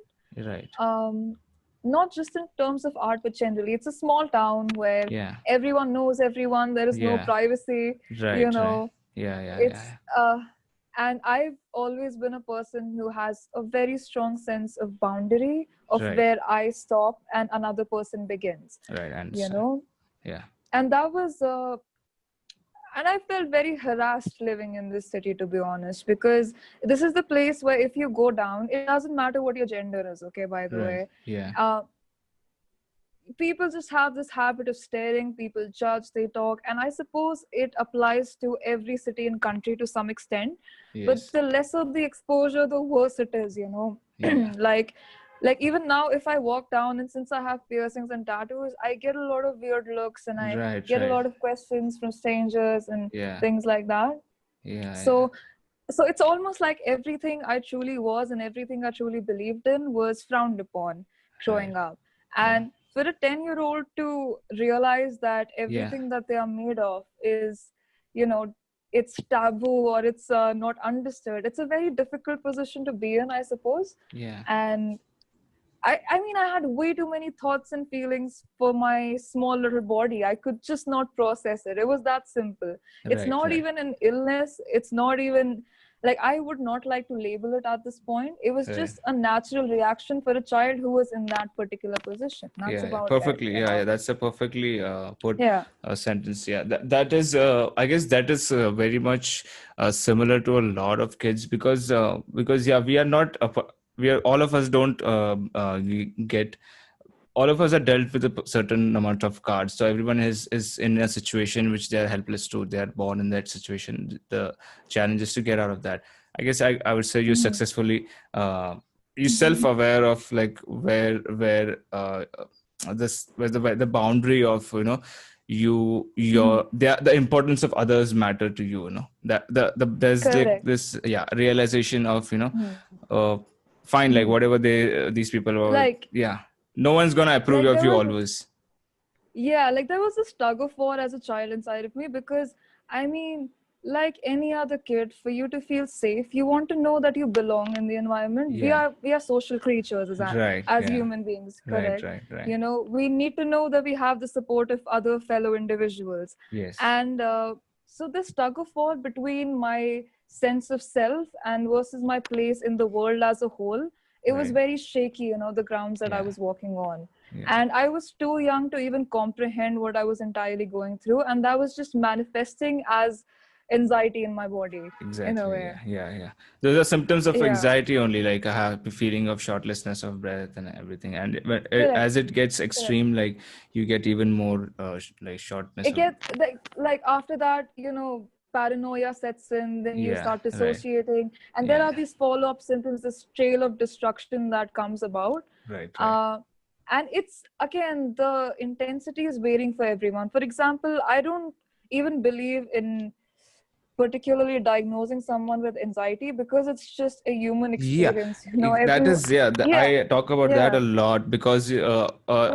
you study ourselves as at an evolutionary Mhm. standpoint. You look at our past. There's reason for every kind of emotion we have. For let's take an example. Let's take paranoia. Why is paranoia there in every one of us? Mm. Because we used to live It's in to keep ourselves situations. safe. Yeah, we were used to live in situations where anything around us can kill us, like lions and small snakes, and Mm. like you have to be very careful. So you're paranoid all the time. What is there behind the bush? You have to always be on your toes, right? So that kind of is like a baggage in the modern society. And the more Mm. the earlier you realize that it's a baggage which you have, it's easier for you to let it go, you know. If you are Correct, still correct. surrounded by the dogma of, oh, this is how it's supposed to Mm. be, I'm not supposed to have these kind of feelings, others are Mm. different or something. Even I guess elders Mm. have anxiety and lot of other I this mean, at a small like scale, I my guess. point. Yeah, My point always is like, let's say our parents' generation, for example. You think they did not have anxiety? Obviously, of they course they did. They did. just should not. They just did not know a particular term for it. You know, Yeah, they just and never yeah, confined it they didn't know the within that source of label. it. Right, Yeah, right. And the awareness overall wasn't as high as it is now, yeah, I suppose. yeah. Even Yeah, education was a little bit sabotaged. You know, the systems used to correct. teach And I facts mean, instead of yeah. You were saying? and just look at it from a medical standpoint, okay? When it comes to mental health, if Right. you look at the history, just think back to 1950s. It's not very long ago, okay? Even Yeah, 1960s. yeah. And in 1960s, lobotomies and shock therapies were a normal thing, you Right. know? Yeah, yeah, So yeah. the like the jump that we've taken in just what 40, 50 years is massive, and that just goes out to say how little we truly understand our brains so far, you That know. is, yeah, that's just totally another question. So I have this analogy, like if Hmm. you are the one who are trying to understand yourself, don't you think there's a boundary of like succeeding yourself? So I always think like AI is going to be an extension of evolution of ourselves. So AI will be Hmm. capable of completely understanding the human brain, because human brain itself. I've seen so Hmm. many talks on by neuroscience Hmm. scientists about how the Right. consciousness can be accountable for the brain activity we have basically. And how it can be even Yeah, recreated in AI, like that's yeah, it something can be I came yeah. across as So well. I don't know about Correct. recreation of consciousness in AI, but Yeah, basically there's but getting theories. close to it Yeah, basically to like, theories are there yeah. that would say that if you add so much intelligence in a ecosystem of thoughts, then then consciousness is basically inevitable. That's how we are conscious, Correct. because we are able to take information and then convert it into thought. Thought is basically Correct. consciousness. So Exactly. basically you can say, you're safe to say that Hmm.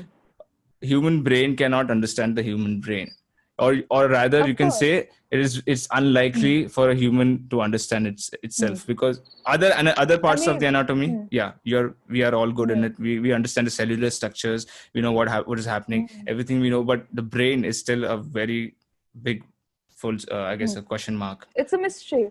I mean, Yeah, like, even scientifically speaking, if you ask anyone, how much of our brain power do we really use every yeah, day? Like, that, a yeah, conscious brain, right, yeah, it's it's like a what, maybe 2%. 5 maximum. Yeah, 5 maximum. is Yeah, like maximum. if Like you a are doing genius, like maybe, astrological calculations, yeah, you're going 5, right. probably 6. Yeah, Like, you probably say, like, maybe Einstein, when he was coming up with yeah, theories, maybe he went up to 7, 8. Okay, maybe he yeah, did. right, But what about the rest of it? You yeah. know, like, we still have so much evolution to go through to fully like shed a light on I'm those. pretty sure there are some Yeah. in like in decibels, decimal points. Like most of Hmm. us are definitely below one. What so if we what basically these measurements of the of like the percentage of brain we are using to do something, so Hmm. it doesn't account for all the conversion of the data we do, basically the auditory data and the visual data. That is a different part of the brain which is functioning, but Correct. still, if you take the Hmm. if you take the processing power of a brain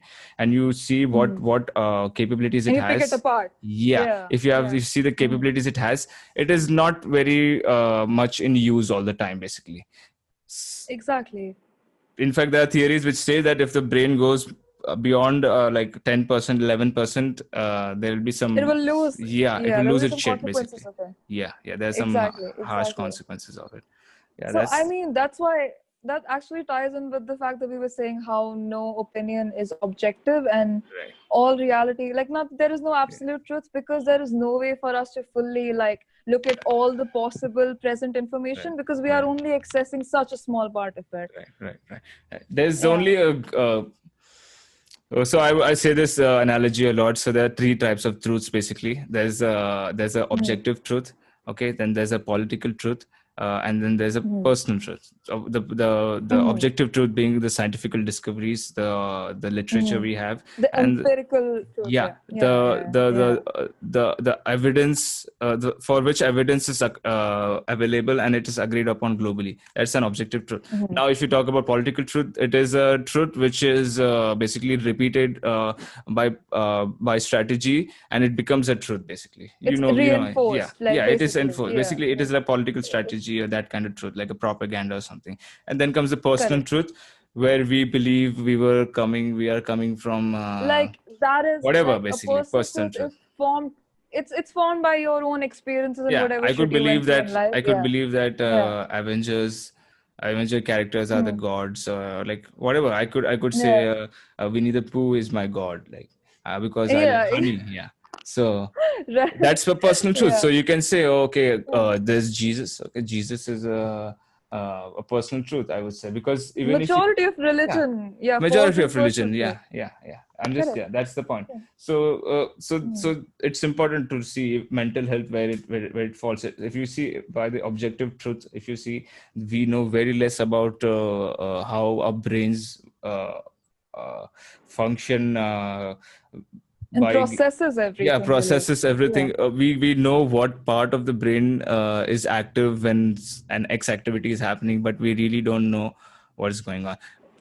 So far we only know that, like, whatever research that has been held in the departments of psychiatry or neurology, at the end of the day, see, with experiments in psychology, it's very difficult to come to a conclusion because the data is always limited unless you have like explored on the largest level possible. There is like a moral, ethical boundary to do these kind of experiments. Exactly. Yeah. And with neurology, like, you are probably getting tests done, and yes, people are going to see that your brain is lighting up in certain aspects when these things are being talked about. So they know rationally what is going on, like from the outside. But the complexities and the intricacies of it are very much unexplored. Yes. However, we are getting close. It's not like we have like it's not like we don't have any idea, because there are guys like Elon Musk working on things like Neuralinks, and because that is like some weird shit, like, because that involves putting in more information from an outside source, basically adding binary codes to the brain, and then taking information out as well. That would open things for like different possibilities. That's what I'm talking about. AI being more capable of learning the human brain than the human brain itself. Because at one point it's inevitable, because if you see, there's this law which states that technology doubles, like the rate at which technology advances itself doubles. I mean, half, like the rate at which it is happening is getting divided by 2, basically. So if there's a technological advancement happening in 10 years, then the next big thing happening will be in 5 years, then it will be in 2.5 years. Basically like that span. So basically it's inevitable, like at one point you and I might have to say words from our mouth. We could just look at it to communicate. Basically like telepathy, where we can understand each other's thoughts, and our lips will start evolving. It's not far away. It is not far away. That's what I'm saying, because it's not far away. The growth is what's the word? It's exponential. So it's like doubling. So it is, the more you think it's far away, the closer it gets. Because just like, look. I remember. Yeah. So I mean, I was always very fascinated by holographic technology. Okay, like ever since you first see it in movies and the VFX and everything, it captures you. Of course, it's very futuristic, and it's interesting, right? And the first time I saw it, I was a child, and it was so far away. It felt like something that I might not even live to see. And like a few months ago or something, I came across this video on YouTube that Microsoft had put out. I know what you're talking about. That is a developing technology, but it's fucking mind blowing, because it's kind of like So I did see that video, and I did do some research on how it would work. So I found out that it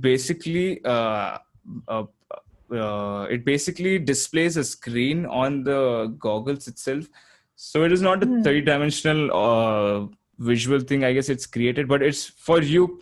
It is created basically. It's being perceived that way. Yeah. You will perceive it that way, but it won't be a common thing. Yeah, how it's like VR basically. You can say it's VR, but in Yeah, VR, correct. your eyes are completely covered. In this, it's open, which makes sense, right? It's more immersive VR. Yeah, in a way. yeah. VR is correct. more like closed. You're just concentrating on. It's like Right.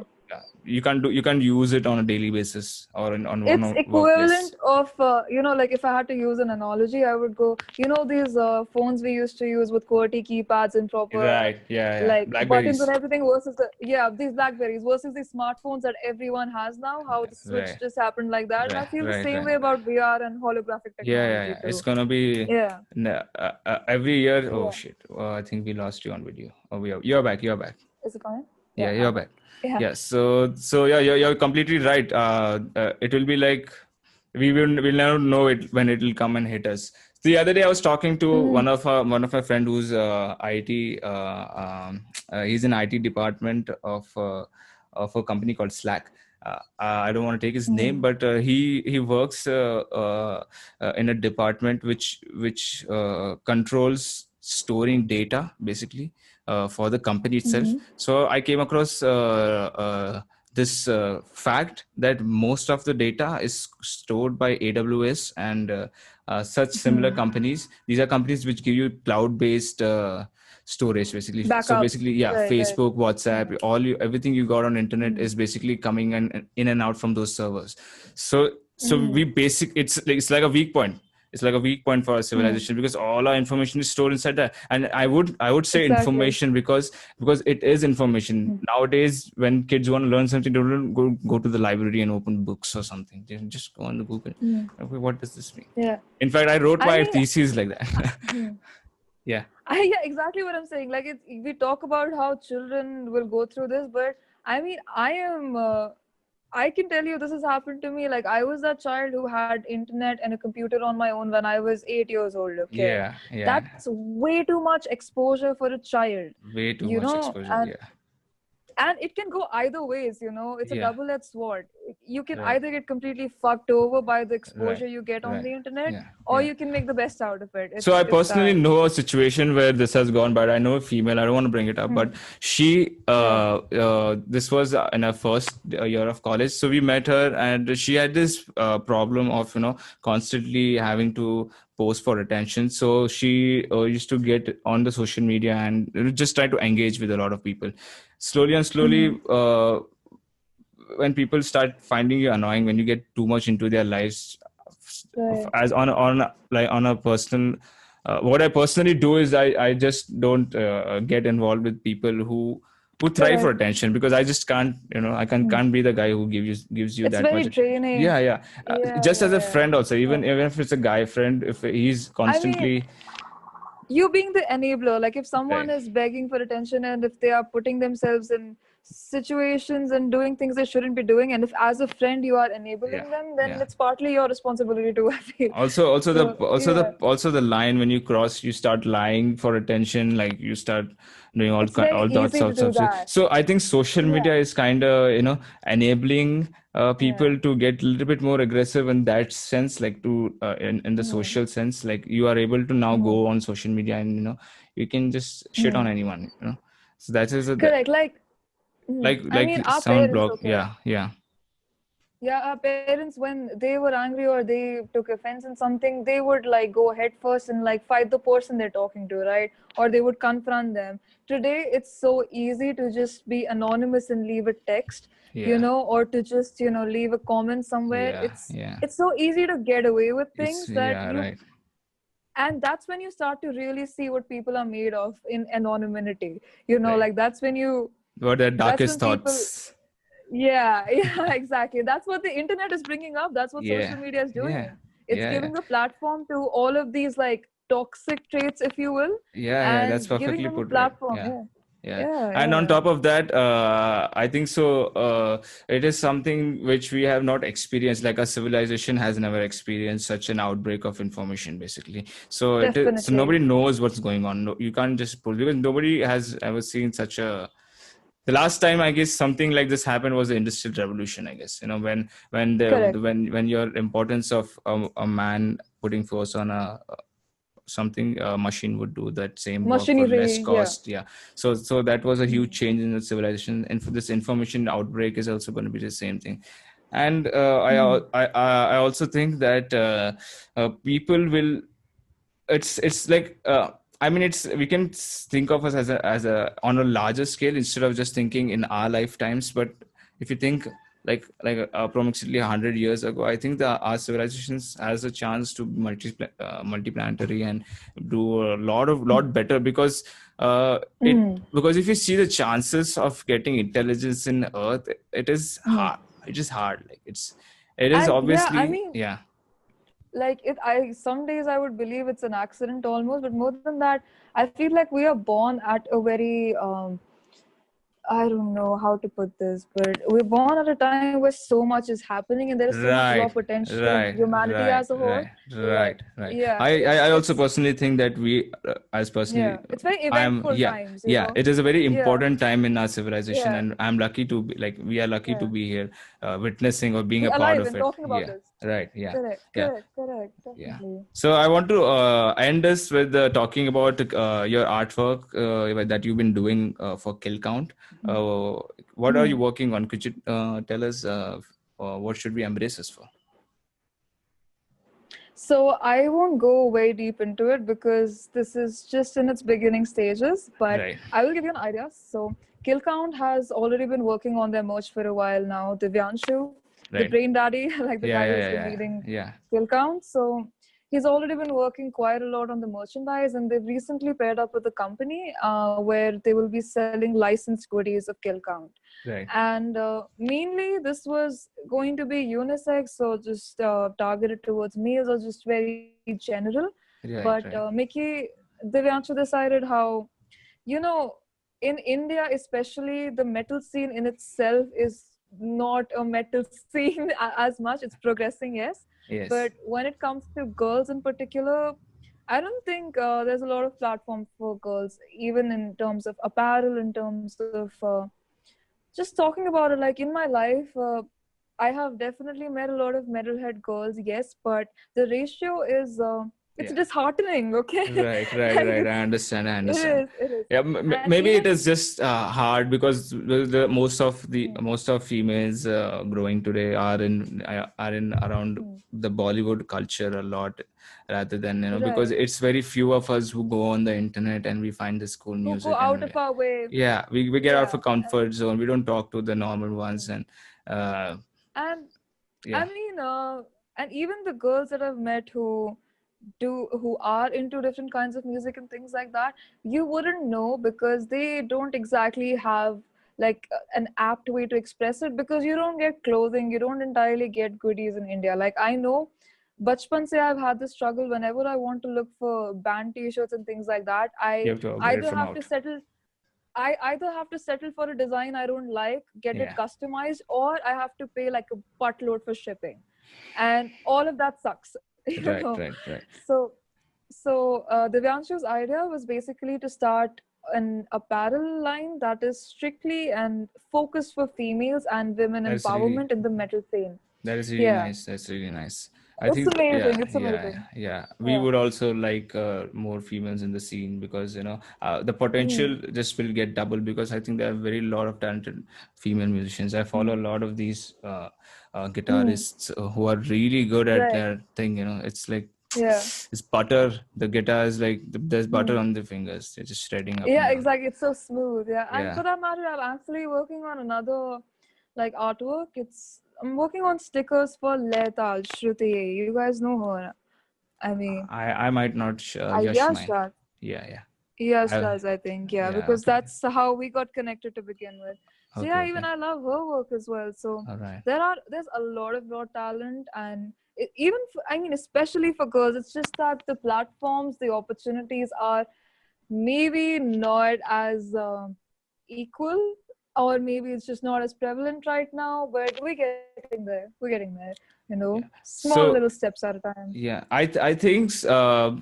It's harder to uh, like Rock and metal. If you are used to some other genre, a softer kind of genre, since like I came up from an electronic background, like I used to listen to all this shitty Martin Garrix and all this fucking assholes who pretending. At So least you admit it, so I yeah, appreciate that. I have so respect for that. so Yeah. so when I came, I moved to Pune for my degree in audio engineering, and I met this guy called Maitri. He's a mechanical engineer, and he's working in IT. So yeah. Okay. He introduced me to Red Hot Chili Peppers Yeah. and Gorillas and all these small, not that heavy. And then one day he just Like introduced me grunge to and yeah. like slow, Mm. not much growling, and then slowly he went to Lamb of God and Gojira and a little bit of Tool, and then Right. that's the spot. Like Tool is the spot, I'll say. Tool is Yeah, it's the spot. I'm like, Yeah. okay, this is the Yeah. shit. Like This is it. you throw Yeah. anything at me, but I'm never going to get so, Feel the same way. Yeah. yeah. Yeah. Yeah. I've tripped I get on that. Tool, and I just, if I smoke a joint and just listen to Tool, it's just like every time So that's many like yeah. so many. So I was saying so many of my artworks are inspired by and they are made on Tool. Okay, Right. like Yeah, I Tool saw is the playing on fucking repeat. Right, Yeah, in the right. background, and that's how Yeah. I'm making it. So yeah. So what artists are your favorite artists right now, or which bands rather are in your current playlist? God, that is a very difficult question to answer. And I mean, it always is like when I start listing out, it's going to be really long. But currently, these days, I've actually gone back to grunge a little bit. You Okay. know, I'm having one of those phases where I'm with Nostalgic the old. Smashing Pumpkins. Yeah, Stonic Youth, Smashing Yeah. Pumpkins, Right. and even some dark wave stuff, Joy Division, The Cure, You definitely Joseph heard Grey. more metal music than I have, because you're taking names I've never heard. This is not metal. But This yeah, is it not is metal grunge. at all. Okay. So yeah, so I need to check I them think out actually. I think you, since you have like an electronic background, Yeah. you would actually enjoy bands like Joy Division, Cure, and Massive Attack and things like that, because they have synth elements a lot to them, and Right. like dark wave is inspired by the whole what do you call it? The whole raving culture, actually. That's where it was born from, the Right. electronic culture. But it's a mix of Right. gothic and Yeah. the electronic elements. So I think Right. you would really enjoy that. Yeah, Yeah. I need to check this out. Yeah, and I also want Mhm. to point out that like this culture of metal music is so open and pure. It is like you when you enter that tattoo studio.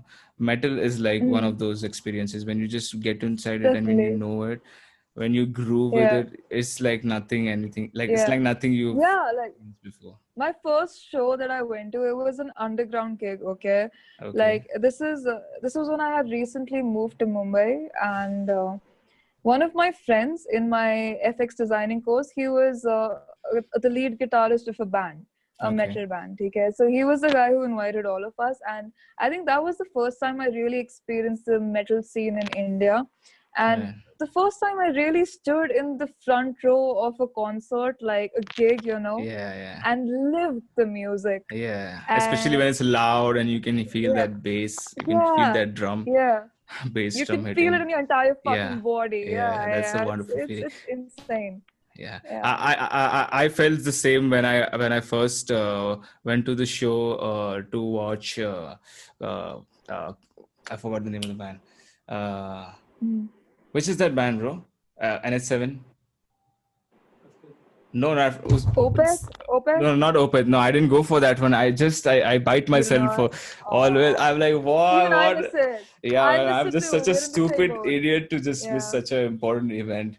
Like, I don't think they'll come That's anytime soon. I hope they do, and I will never miss that again. yeah. I was talking about C se naam hai. Contortionist. Yeah, that Hmm. is oof. That is new Hmm. kind of metal. Like I never. That is Yeah. something I landed after Tool, and I was like, okay, I'm into this kind of stuff. It's kind of gent, a little bit Uh-huh. of gent. So how did you get into like metal? Like I'm actually interested in knowing that. Yeah. So I told you, right? I moved to Pune, and this mechanical engineer Hmm. guy, he's like, do you Hmm. smoke, bro? this is the first time I started smoking on a daily basis, I would say. And then got out of it, and like it's like a college life process. That's where it started. And then he's like, bro, what do you listen to? He asked me like, and then when I told him my playlist, he literally laughed at me like, shut up, dude, you're not listening to this shit. Like, fuck you, man. And he's like, bro, then he would never let me play music. Okay, basically he'll play the music always, and I would mind that. I would mind at 2 months, 3 months. I was like, oh fuck this guy, man. He doesn't let me listen to my shit. But and then but then you realize that he was right all along. Then one day I remember the Red Hot Chili Peppers. That was the first. Which track was that? Na na na na na na na na na na na. That is also a nice track, by the way. Californication. Dark Necessities? Dark Necessities. Yeah, that's the famous one. Yeah, Dark Necessities. Yeah. That music video and the idea of, I don't know, it was just like something new and different than what I used to listen to. And the change was really nice. And and then slowly it just growed on me. And then Tool was the point when I started go on repeat, just go repeat for a year. I just constantly listened to Tool, Gojira. I couldn't get myself out of it. And King Crimson. I love King Crimson a lot. I just Perfect Circle, they're pretty good. Perfect Circle is pretty good. And then Pacifer is really good. Pacifer is very good. I like it better than Perfect Circle. I shouldn't compare him, but if I'm going to compare, then I have to. They have their own style. Yeah, I like Pacifer more, but that's But I'm really glad you mentioned King Crimson, because not a lot of people like lately. I've been like, I haven't heard that lately. And they have a new album come out. So the latest album I checked, which has the songs Elephant and Waiting Man and all these songs in it. Have you heard these old albums? I've heard some of them. I don't know the entire discography. It's very selective, but it's like a few weeks or months ago. I don't remember exactly when, but I came across this notification that King Crimson ki nayi album aayi hai. And dude, I lost my shit. Okay, I need to check it out. Yeah, you do. Yeah. Okay, so I think I think we'll have to end this. This was very great. Like one of the more I would say engaging podcasts I've had so far. I had a lot of fun. It was very nice to meet you and understand like how it is to be a tattoo artist and such a young tattoo artist, I would say. And I'm so glad you had a good time. Yeah, I would wish good luck. And I also want to mention that she was the one who did the artwork for the Reverse Osmosis track we are releasing soon on our label. That one is one. Yeah, I just wanted to ask you, like, how did you come up with that particular art? Then we can end this. Right. So, like the name of the art, like the album Adi Shakti. Right. So for me, I mentioned earlier, I don't have any fixed preferences when it comes to religion, afterlife, and things like that. Right. But I definitely do feel connection with pretty much every mythological creature, gods, goddesses, everything. So, like naturally, I have an inclination towards studying about Kali, Adi Shakti. I've done these tattoos previously, and it's just something that I feel a very strange kind of connection to. So I was very excited to work on this to begin with. And so Adi Shakti in itself, it represents the primordial energy, of the universe. And so if you are aware of sacred geometry and how that works, you must have heard of it. I am. Right. So the 8-pointed star in sacred geometry, it is connected to the symbolism of Adi Shakti, primordial energy, since 8 represents infinity, that's a numerological value of that. So whenever an 8-pointed star is present anywhere, what it's trying to represent is a sense of renewal, regeneration, cosmic powers, infinity, and things like that. And I wanted to keep this artwork more symbolic, and like you can always like add a goddess and things like that and make it very obvious to the face. So this was inspired by very, there's a lot of depth to your art. I've come to discover that. Yeah, that is a really good concept of picking up these sacred geometrical figures. It's like you have like cryptic meanings in art also. And I really enjoyed adding that secrecy in it. Right. I understand. Yeah. Yeah. So I wish you good luck with more of your work, and I hope this lockdown doesn't affect you more. Yeah. You get back on it very soon, and also want you to come on another time because it was a very good conversation. I think we can talk a lot about a lot of Yes. other topics. Yeah. There's so much more. We'll take this Yeah. forward, and Yeah. We can do another I episode. enjoy this a lot. Yeah. We will. Yeah, We and will, yeah, definitely. and I'm thanking you for taking the time because I think we took a lot of time from your day. Please don't mention it. I enjoyed it so much. Like I told Yash earlier that I have a migraine subah se, theek hai? Right. So Yeah, he it's told kind of me. hereditary. Yeah. So I was very like trained about it, and I was worried I won't do well. But Yeah. like once we got into the conversation, I had fun and my migraine is okay now. So Oh, thank you. that's nice to hear. Ah, Yeah. yeah. Anyway, I wish you luck and thanks for being here. Yeah. Thank you so much for having me. It was great. Yeah. Right.